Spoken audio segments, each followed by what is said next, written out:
I'm just back from a long day at Six Flags Great America on Saturday, June 13th. After what I saw on the midways today, I just had to get right in front of the camera and talk about it. We are now in full-blown post-school June.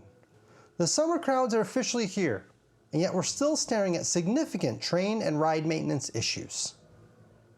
It's now been 25 days since I released my original One Train Ops video.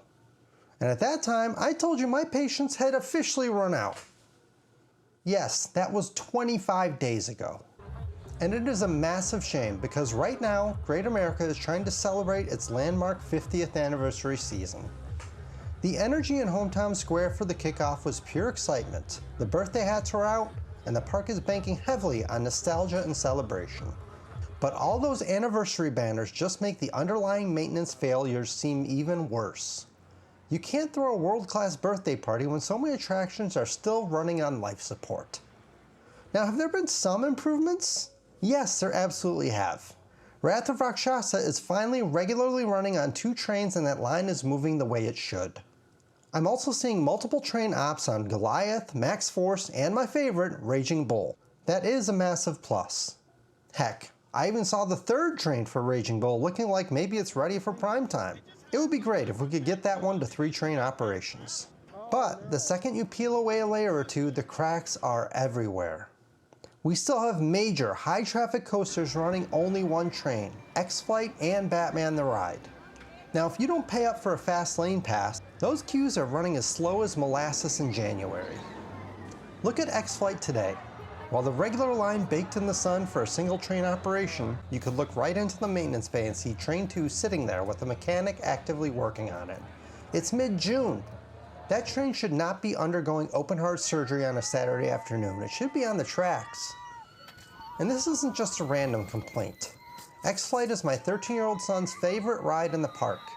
I get to see this operational bottleneck firsthand every single time we visit. And watching a 25-minute plus wait with Fastlane and hours without it is unacceptable. I can't even imagine what it's like to wait in the regular line for X-Flight or Batman right now. But One Train Ops are only part of the story today.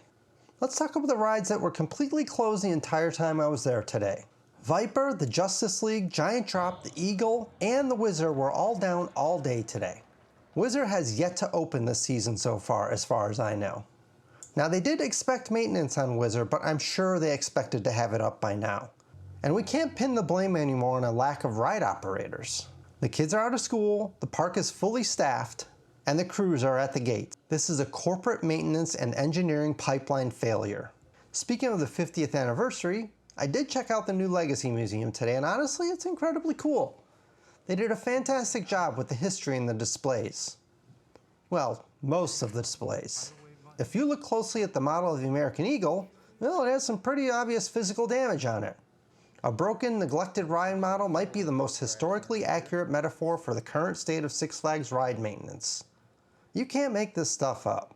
But the irony did not stop inside the museum. Outside on the midway, the real American Eagle, which the park has been loudly teasing is getting ready to finally return to regular side-by-side racing for the anniversary, was completely dead and down all day today. In fact, while I was standing in the queue line for Raging Bull, I looked up and saw a crew of maintenance workers physically climbing up the massive wooden lift hill structure under the mid-June sun. Instead of racing trains full of cheering guests, the only action that coaster saw today was engineering trying to keep it from falling further behind schedule. And the worst part about all this? Total and complete radio silence from Six Flags.